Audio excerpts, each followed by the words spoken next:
बघण्याची शक्यता आहे, त्याच्यातूनच तिला ही प्रेरणा सुचली असेल। कारण सीसीटीव्ही फुटेजमध्ये बघितल्यानंतर तिच्या हालचाली देखील पुरुषासारख्या वाटतात, दाढी आणि मिशा लावल्यानंतर आणि टोपी घातल्यानंतर सगळ्या हालचाली पुरुषासारख्या वाटतात। तर चोरी कशासाठी केलं होतं?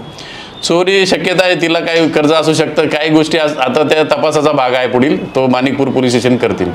सर यांनी कसं म्हणतो काय काय पुरुष बनण्यासाठी काय काय वापरलं? पुरुष बनण्यासाठी तिने दाढी लावलेली आहे, मिशा लावलेल्या आहेत आणि टोपी घातलेली आहे आणि पुरुषांचे शर्ट घालून ती वावरत आहे आणि तिने आवाज पण पुरुषाचा काढलेला आहे त्या इस्माशी बोलताना।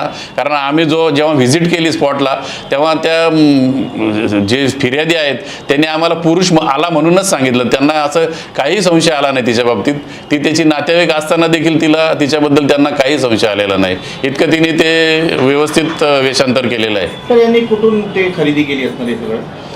हे आता ते गुजरातमधूनच कुठून खरेदी केलं असणार, हे सगळे तपासामध्ये निष्पन्न होईल आता ते। तर लोकांना काय आवाहन करणार तुम्ही? कुठल्याही नातेवाईकांवर देखील काही विश्वास ठेवू नका आणि घरात इतकं मोठं सोनं ठेवण्याची आवश्यकता नव्हती, त्यांना लॉकरचा किंवा इतर गोष्टींचा पर्याय उपलब्ध होता, ते त्याचा वापर करू शकले असते। कारण आणि घरात वयोवृद्ध इस्माला एकट्याला सोडून जाणं हे देखील घातक आहे। हे याच्यातून लोकांना मी सांगू इच्छितो की घरात आपल्या मोठ्या माणसांना वयोवृद्ध इस्मांना ठेवताना काळजी घ्यावी म्हणून।